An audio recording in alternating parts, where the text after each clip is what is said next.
So welcome everybody to the Archive Online editorial video blog for issue 45 from March 2011.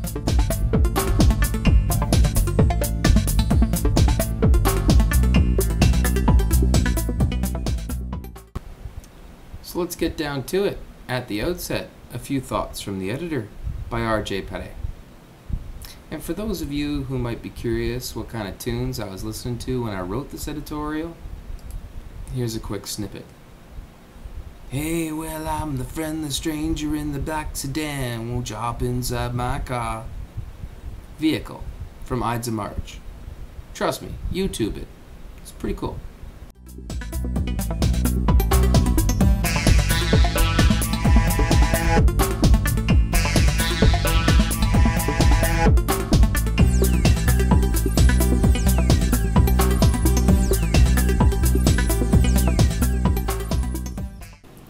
So, as many of you know, I'm an old school comic geek. I also write and publish my own stuff under the Speakeasy Primates banner.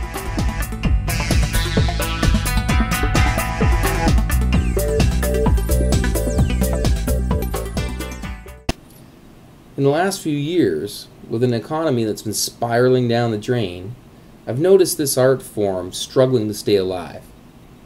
Arguments have been put forward about the advent of new technologies and the changing tastes of a new generation. Some of these are valid, but really only up to a point. Let's be frank. Comics, especially comics aimed at a younger audience, are supposed to be an inexpensive form of entertainment. The cultural and educational benefits of comics are quite tangible. They foster an appreciation of art in children and encourage them towards literacy. So why has this industry been going bankrupt? In my humble opinion, it all comes down to cost. The publishers have tried to convince us that inflation or increased production costs are to blame, but I just don't buy it. Inflation doesn't begin to cover the gouging the big publishers have done to readers over the years. I'm 41 and started reading comics in grade school. Early on, they were usually on the newsstand for like a quarter, 35 cents. In the last few years, $3.99's been the norm.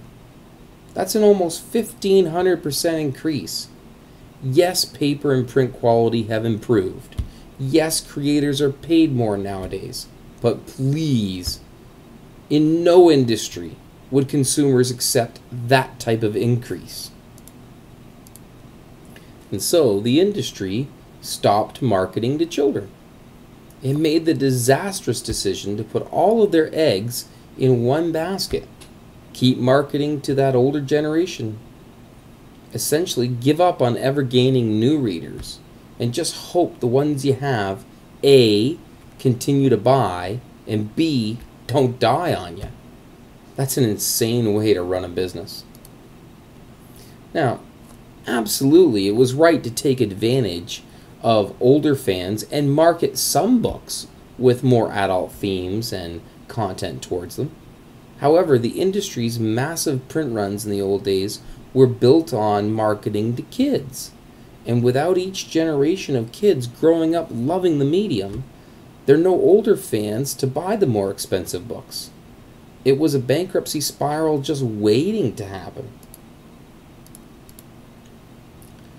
Well, what can be done to save the medium? Well, let's compare.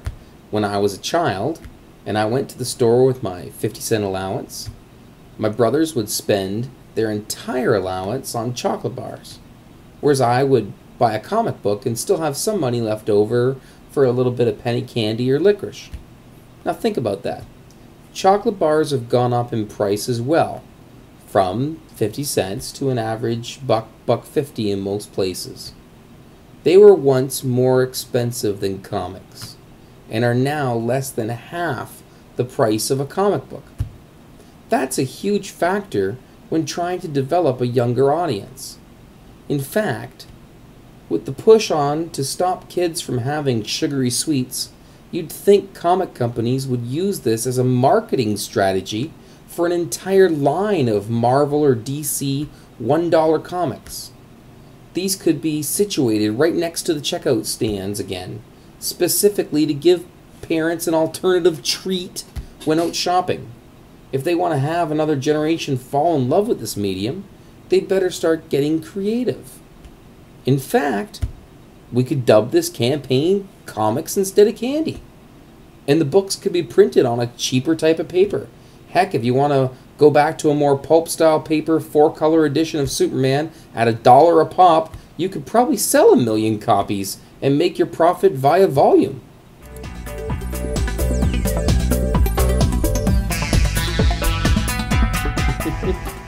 I swear I should be running these companies.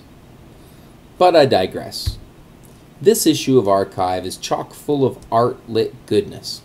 From Ryan Ruffatti's eye-catching work, which he has graciously shared with us in the Featured Artist of the Month column, to Dark Raven and Pauline Padet once again sharing their often thoughtful, witty, and revealing opinions.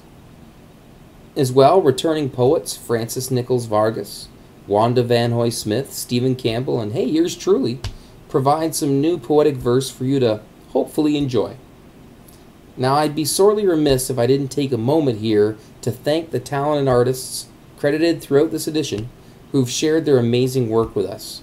Their contributions to Archive truly make this e-zine a joy to produce.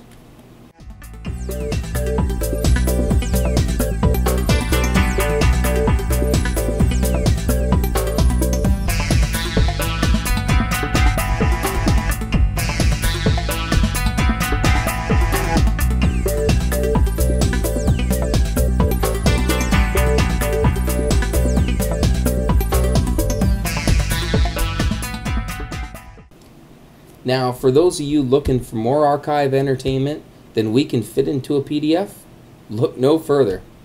We've got some fun and engaging sites set up for you by the ever-intrepid archive staff.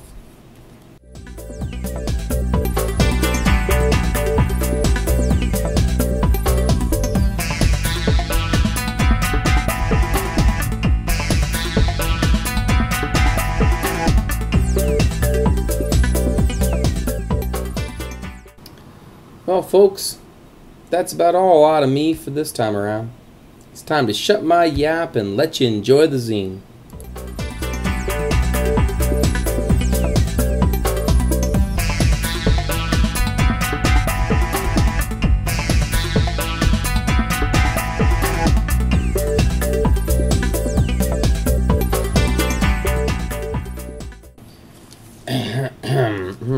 Well, this just in. Publisher's note, really, any time is good for Mr. Padet to shut his aforementioned yap and let you, the readers, enjoy your monthly fix of Archive Online. So there you go.